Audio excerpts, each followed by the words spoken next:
songs.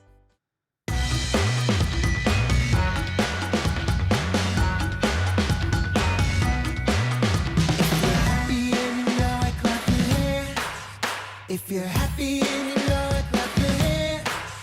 If you're happy and you know it, then your life will surely show it. If you're happy and you know it, clap your hands.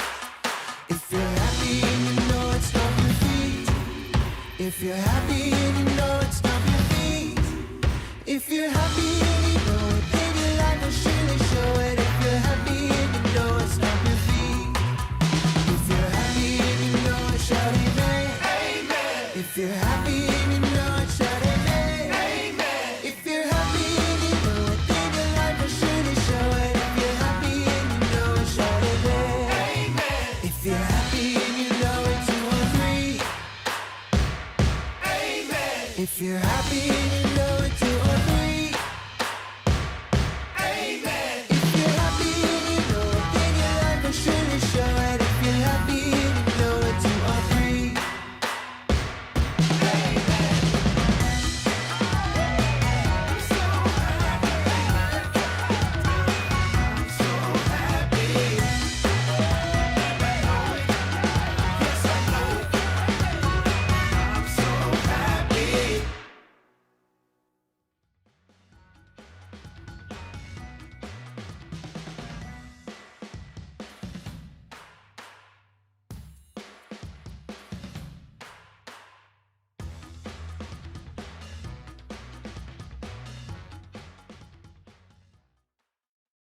Did you study your lesson this week? I hope you did. Well, I studied mine. Well, let's watch our Grace Link. Hello, boys and girls. This is Aunt Fernita, and I have a wonderful story for you called Caught in a Cave. Today's memory verse is from Galatians chapter 6, verse 9. It says, "Let us not become weary in doing good." The message for today's story is we can do good even when others are not nice to us. Has anyone done something unkind to you? What did you do? David shows us how to do good to someone who is mean to us. The soldier scrambled down the mountainside. He slipped on some gravel, then he got his balance and ran on. "Saul and his soldiers are coming," he said to David. "King Saul is coming with thousands of soldiers." No longer a boy, David and his 600 men quickly climbed up into a big cave where they could hide. The cave was very dark and still. David and his men crouched behind big boulders or big rocks. They barely breathed. David and his men had been running away from King Saul and his soldiers for months. King Saul had made it known that he wanted to kill David. Why? Because King Saul was jealous of David's victories in battle. The people loved David. They even made up a song about him, comparing him to King Saul. And King Saul didn't like that one bit. Suddenly a man walked into the cave. A very tall, big man. It was Saul. The king turned and faced the entrance of the cave. He squatted down and pushed his robe out behind him. "Look," one of the hiding men whispered into David's ear. "The Lord is giving you a chance to kill King Saul." "I cannot," David replied, "for God has made him king. I cannot harm him." Then David took his sharp knife out of his belt. He crept slowly and without any sound toward King Saul. Then he reached out, cut off a piece of the king's robe. David crept back to his men. But then he began to feel bad about cutting the king's robe. When Saul stood up and left the cave, David followed him. "My lord, the king," he shouted. "My men and I could have killed you," David said, "but I will never hurt you because you were chosen by the Lord." "Look," David shouted as he held up the piece of material he had cut from the king's robe. "This proves that I could have hurt you." "Is that really you, David?" Saul called back. "You are a better man than I am," he said with tears running down his face. "You have been merciful. I know that you will surely be the king of Israel after me. Just promise me that you will not hurt my family." So King Saul and his 3,000 soldiers began the long trip back home. The Lord was happy with the way David treated Saul that day. This podcast was brought to you by Gracelink.net and Studio El Piso. For more children's resources, please visit Gracelink.net. Go. It's story time with Mr. Willard. Howdy, boys and girls. How y'all doing today? Mr. Willard here. We're just now finishing up this little project right here. Get a little cleaner on there. Yeah. Well, now we got it all looking nice and clean, and all we got to do yet is put the screen on. We'll just slip that up right there. That just clips into place. Yeah, we got her all done. We got us a good job right there. Yeah, it makes me feel good when I do a good job like that. It makes Mr. Reed feel good. Says, "Mr. Willard, you did a good job." Makes me so proud.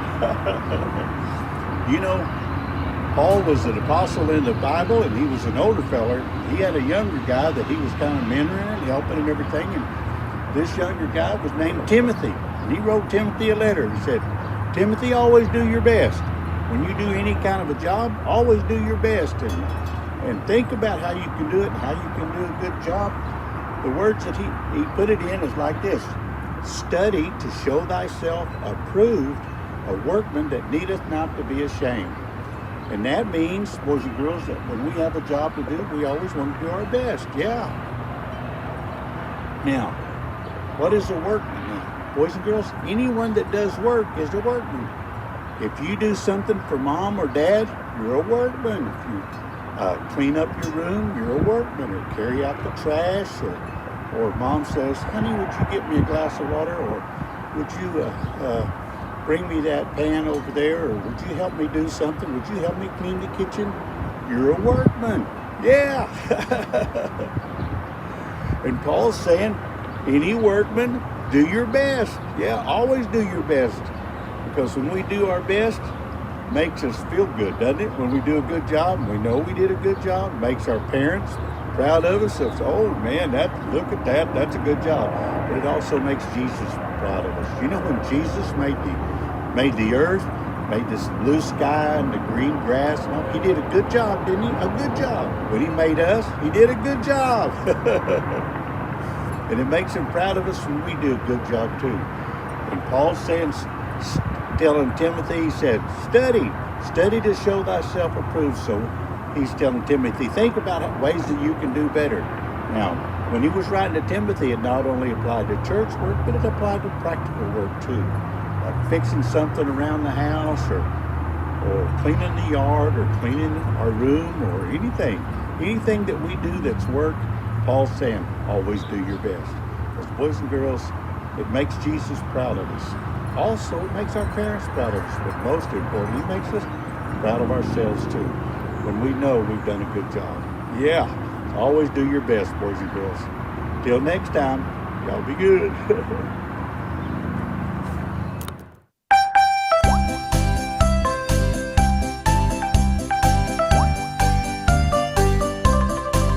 He's got the whole world in his hands. He's got the whole world in his hands. He's got the whole world in his hands. He's got the whole world in his hands. He's got you and me, brother, in his hands. He's got you and me, brother, in his hands. He's got you and me, brother, in his hands. He's got the whole world in his hands.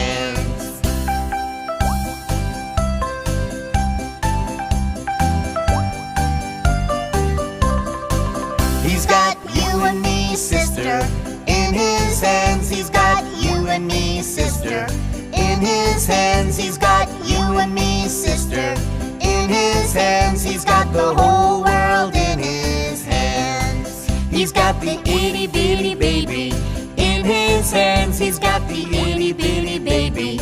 In his hands he's got the itty bitty baby. In his hands he's got the whole world in his hands.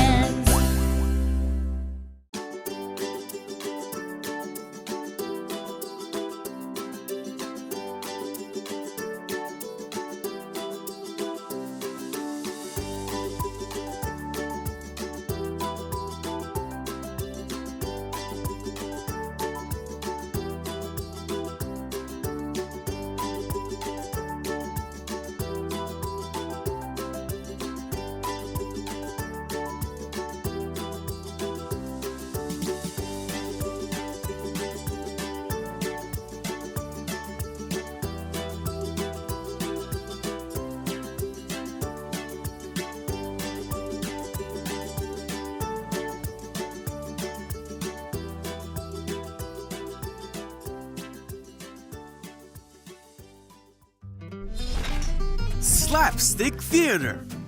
John's Letter About Love. This is John. Hey there.